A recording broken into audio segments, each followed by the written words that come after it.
Good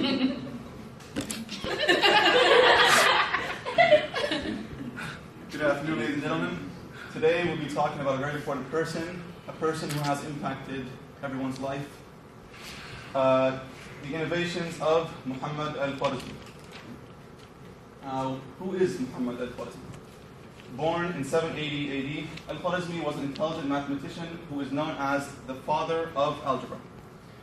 During the 8th century, people didn't know much about calculations because numbers didn't even exist yet. So he made contributions to algebra, algorithms, and sundials. Now, Al-Khwarizmi's algebra is viewed as the foundation of the sciences. So to him we owe the word algebra. Now, his greatest work, it's called Hisab al-Jabr wal-Muqabala in Arabic, which means in English, the book of manipulations and balancing. Of course, the word algebra is derived from the Arabic word al-Jabr, which means manipulation. So here you see y equals mx plus b. There's two other forms of it. This is called the slope-intercept form. You can manipulate it using algebra into the point-slope form, y minus y1 equals mx minus x1. I hope you've heard of that one. And you can also manipulate it using algebra to the standard form, ax plus by equals c. So that's an example of using algebra to manipulate something. So his book also has sections on methods of dividing up extensive inheritances and surveying plots of land. Did you know Al-Khwarizmi drew the first accurate map of the Eastern Hemisphere using his concept of coordinates? So you know how you see a map, it says 0 at the equator, and then you have north and south, those curvy lines. That was actually his concept. Here we have algorithms. Al-Khwarizmi's most recognized work that is named after him is the mathematical concept of algorithms. So the word algorithm is derived from algorithm, and that word is also derived from Al-Khwarizmi, and Al-Khwarizmi is the Latin version of his name, Al-Khwarizmi. So Al-Khwarizmi, Al-Khwarizmi, algorithm, and algorithm. That's how it evolved.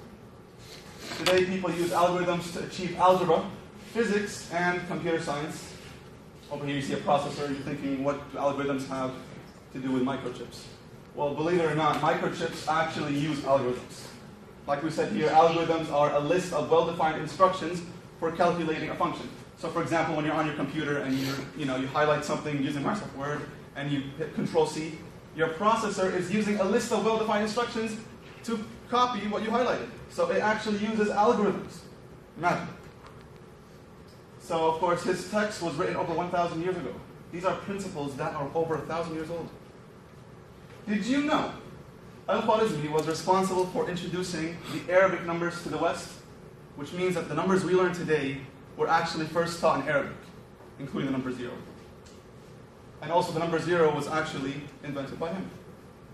Okay, now sundials. Al-Khwarizmi made several important improvements to the theory and construction of sundials. Sundials are, things we use on our wrist, or before, a long time ago. People used to put on their wrists or put them on, they're huge on the ground, and they would tell the time as the sun reflects on them. Their shadow would point to the time of day. But before that, they were just monuments. They were tall objects that didn't even have a plate under them. They would hit the grass, and they were not very useful, basically. So he invented the concept of actually putting a plate under it, and using his concept of algorithms, using his coordinates, he actually made it more important, he made it more useful by allowing people to put numbers on them. So he put numbers on them, making it easier to tell the time of day. So from 12 to 6, sunset, 6 a.m. to 12, that's a very useful feature that he had to it. It was so beneficial that they were actually placed on the mosques to tell the time of prayer. Did you know sundials always point towards north? So in fact, a sundial points directly towards Polaris, which is the star that is closest to the North Pole. So when you see people on National Geographic in the middle of the desert, they're telling you, hey, look, there's that Polaris star, now you know where north is. They're not lying, it's really true. So it's a very useful fact. Unfortunately, in 847, he died, passed away, leaving the world with amazing innovations. His ideas are literally the foundation of the topics we learn today. They will continue to impact the way we learn today, and hopefully in the near future. Thank you very much. Al-Khwarizmi.